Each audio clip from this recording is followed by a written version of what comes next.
चलिए बुलेटिन में आगे बढ़ते हैं और रुख करते हैं फास्ट खबरों का।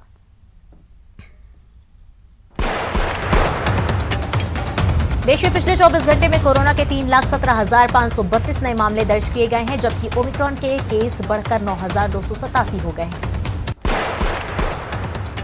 प्रधानमंत्री नरेंद्र मोदी ने गुरुवार को आजादी के अमृत महोत्सव से स्वर्णिम भारत की ओर से आयोजित कार्यक्रम की शुरुआत की। इस कार्यक्रम में सीएम अशोक गहलोत भी मौजूद रहे। उत्तर प्रदेश में पहले चरण के चुनाव के लिए बीएसपी ने बुधवार को सभी सीटों पर अपने उम्मीदवारों का ऐलान कर दिया है। इससे पहले 15 जनवरी को पहले चरण के लिए पार्टी ने 58 में से 53 उम्मीदवारों के नामों की घोषणा की थी। बीजेपी ने यूपी विधानसभा चुनाव के लिए स्टार कैंपेनर्स की सूची जारी कर दी है। इस लिस्ट में PM Narendra Modi, BJP chief JP Nadda, रक्षा मंत्री राजनाथ सिंह, गृह मंत्री अमित शाह, केंद्रीय मंत्री नितिन गडकरी समेत कई नेताओं का नाम शामिल है। अरुणाचल प्रदेश में कथित तौर पर चीनी सेना पीएलए ने 17 साल के एक भारतीय युवक को बंदी बना लिया है। अरुणाचल प्रदेश के लोकसभा सांसद तपीर गाओ ने इसका दावा किया है। अब इस मामले में सांसद ने केंद्र सरकार से मदद की गुहार लगाई है। दिल्ली समेत उत्तर भारत के राज्यों में ठंड कड़ाके की पड़ रही है। दिल्ली, उत्तर प्रदेश, बिहार, हरियाणा, पंजाब समेत अन्य उत्तर भारत वाले राज्यों में शीतलहर चल रही है, जिससे आम जनजीवन अस्त व्यस्त हो गया है। कोहरे की वजह से यातायात प्रभावित हुआ है। कोहरे की वजह से 22 ट्रेनें कैंसिल हुई है, जबकि कई ट्रेनें देरी से चल रही है। बाड़मेर को विकास कार्यों की सौगात देंगे सीएम गहलोत। वीसी के जरिए कई प्रोजेक्ट्स का लोकार्पण और शिलान्यास। 1150 परिवारों को निःशुल्क आवास पत्रों का होगा वितरण। अलवर में न्यूज 18 की खबर का असर हुआ है। जमीनों की कुर्की का आदेश सीएम ने रद्द किया है। अलवर कांड की तिजारा फ्लाईओवर पर पुलिस ने सीन रिक्रिएट किया और ठीक उसी समय सीन रिक्रिएट किया गया जब घटना हुई थी। एफएसएल की टीम ने घटना स्थल से सैंपल लिए और आंकड़े जुटाए। राजस्थान के देवगढ़ कस्बे में स्थित एसबीआई बैंक में एक बुजुर्ग से बदमाश ने 48,000 रुपए लूट कर फरार हो गए। बुजुर्ग घटना के बाद देवगढ़ पुलिस सीसीटीवी फुटेज के आधार पर मामले की छानबीन में जुटी है। बीकानेर के सीमावर्ती क्षेत्र खाजूवाला क्षेत्र में पाक की नापाक हरकत देखने को मिली है। पाक नंबरों से ग्रामीणों को व्हाट्सएप मैसेज के जरिए लॉटरी जीतने का झांसा दिया जा रहा था। मैसेज में 25 लाख जीतने का दावा करते हुए मैसेज भेजा जा रहा था। नंबरों के आगे +92 दर्ज है, जो पाकिस्तान की नंबर है। जयपुर में रीट, एसआई और जेईएन भर्ती में पेपर लीक मामले की निष्पक्ष जांच की मांग को लेकर सांसद किरोड़ी लाल मीणा ने एसओजी ऑफिस के बाहर धरना दिया। इस दौरान भर्तियों की निष्पक्ष जांच की मांग को लेकर एसओजी एडीजी अशोक राठौड़ ने उनसे मुलाकात कर उन्हें ज्ञापन भी सौंपा। राजस्थान में वीर शिरोमणि महाराणा प्रताप की पुण्यतिथि के मौके पर जिले के कई कार्यक्रम आयोजित हुए। खमनौर कस्बे में महाराणा प्रताप और अकबर के बीच युद्ध की गवाह ऐतिहासिक रक्त तलाई में बनी महाराणा प्रताप की छतरी पर विभिन्न संगठनों की ओर से पुष्पांजलि अर्पित की और महाराणा प्रताप को याद किया। अलवर सांसद महंत बाबा बालक नाथ भरतपुर के बयाना पहुंचे, जहां पूर्व सांसद गंगाराम कोली के निधन पर शोक संतप्त परिवार को ढांढस बंधाया। सांसद बाबा बालक नाथ ने पूर्व सांसद गंगाराम कोली की प्रतिमा पर पुष्प अर्पित कर श्रद्धांजलि दी।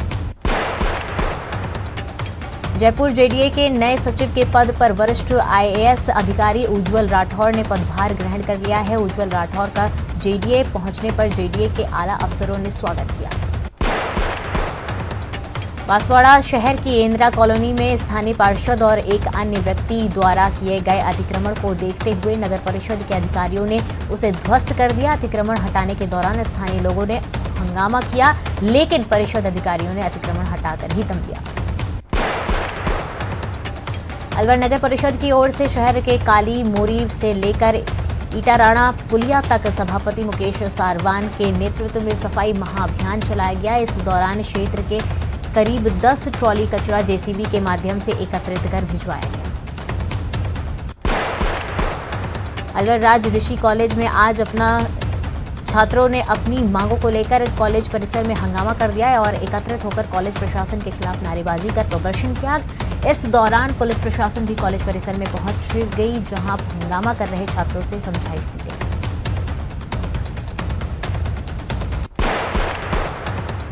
कोटपुतली के बगरू कस्बे के निकट घेगा चिमनपुरा गांव से नारायण धाम गौशाला तक जेडीए की ओर से बनाई जाने वाली डामरीकृत सड़क का विधायक गंगा देवी के मुख्य अतिथि में विधिवत शिलान्यास किया गया। इस सड़क के निर्माण के बाद ग्रामीणों का सफर आसान होगा। सरहदी बाड़मेर जिले के सेडवा थाना क्षेत्र के गोड़ा गांव में जमीनी विवाद को लेकर दो गुटों में खूनी झड़प हो गई। घटना में एक पक्ष के एक महिला सहित 4 लोग घायल हो गए। सूचना के बाद पहुंची पुलिस मामले की जांच में जुट गई। डूंगरपुर जिले के बिछीवाड़ा थाना क्षेत्र के करौली गांव में बिजली का करंट लगने से एक युवक की मौत हो गई। युवक घर में सोया था और पास ही प्लग पर हाथ लगने से उस पर करंट लग गया। बीकानेर जिले में वैक्सीनेशन का काम काफी तेज गति से किया जा रहा है। हालांकि सरकार की ओर से 31 जनवरी तक जिले में पहली व दूसरी डोज की 100% वैक्सीनेशन करने का फरमान जारी किया गया है। जोधपुर में भाजपा प्रदेश महामंत्री और संभाग प्रभारी भजन लाल शर्मा ने अपने जोधपुर प्रवास के दौरान मीडिया से मुखातिब होते हुए कांग्रेस सरकार पर जमकर हमला बोला। उन्होंने कांग्रेस पर आरोप लगाते हुए कहा कि आम जनता के प्रति कांग्रेस सरकार का कोई उत्तरदायित्व नहीं नजर आ रहा है। आजादी के अमृत महोत्सव के तहत अजमेर स्मार्ट सिटी लिमिटेड द्वारा 75 घंटे लगातार कार्य करते हुए महावीर सर्किल की कायापलट की गई। स्मार्ट सिटी सहित नगर निगम, अजमेर विकास प्राधिकरण, जन स्वास्थ्य अभियंत्रिकी विभाग, टाटा पावर और DOIT ने संयुक्त रूप से तालमेल बैठाते हुए महावीर सर्किल ट्रैफिक जंक्शन का कार्य तय समय से पूरा कर लिया। जयपुर में उत्तर पश्चिम रेलवे में अभी विद्युतीकरण चल रहा है। साल 2021 से 22 के में 305 किलोमीटर ट्रैक का विद्युतीकरण का काम पूरा किया जाएगा और कुल अब तक 2489 किलोमीटर ट्रैक विद्युतीकरण किया जा चुका है। वहीं दूसरी ओर अभी भी काम जारी है। राजस्थान सरकार ने जैसलमेर सहित सभी जिलों के CMHO को 31 जनवरी तक वैक्सीनेशन का काम पूरा करने का आदेश निकाला है। मुख्यमंत्री और चिकित्सा मंत्री के आदेशों के अनुसार कोविड-19 वैक्सीन की पहली डोज और दूसरी डोज 31 जनवरी 2022 तक 100% लगाई जाएगी। राजस्थान जिले के नवनियुक्त जिला कलेक्टर जिला सक्सेना ने अपना कार्यभार संभाल लिया। उदयपुर संभागीय आयुक्त राजेंद्र भट्ट डूंगरपुर जिले के एक दिवसीय दौरे पर रहे। इस दौरान उन्होंने जिला परिषद सभागार में वन धन विकास योजना की बैठक ली, जिसमें वन विभाग, कृषि विभाग, राजीविका और वन धन विकास केंद्रों के प्रतिनिधियों ने भाग लिया। कोटा में दिन में धूप निकलने से कड़ाके की सर्दी और ठिठुरन से थोड़ी सी राहत मिल रही है। मौसम विभाग ने आज येलो अलर्ट के साथ कोल्ड की भी चेतावनी दी है। श्रीगंगानगर में भी सर्दी और कोहरे का प्रकोप जारी है। जिले में पिछले एक सप्ताह से भी ज्यादा ठंड हो रही है। घने कोहरे के चलते लोगों को आवाजाही में परेशानी हो रही है। श्रीगंगानगर के सूरतगढ़ में कोहरे के चलते नेशनल हाईवे पर एक भीषण हादसा हो गया। धुंध होने से एक ट्रोले और कैंटर के आमने सामने भिड़ंत हो गई, जिसमें 3 लोगों की मौत हो गई।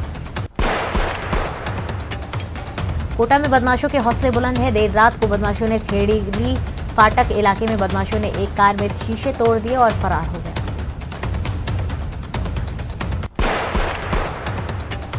कोटा के गवर्नमेंट कॉलेज रोड पर देर रात लूट के इरादे से एक बाइक सवार युवक हरजिंदर सिंह पर बदमाशों ने हमला कर दिया। इस दौरान बदमाशों ने युवक की आंखों में मिर्चा डाल दी और चाकू निकालकर हमला करने का प्रयास किया। उदयपुर जिले को क्षय रोग से मुक्त बनाने और इस संबंध में जिले की प्रगतिशीलता को लेकर जिला परिषद सभागार में जिला कलेक्टर की अध्यक्षता में TB फोरम की बैठक संपन्न हुई। बैठक में जिले के अंतर्गत क्षय रोग संबंधित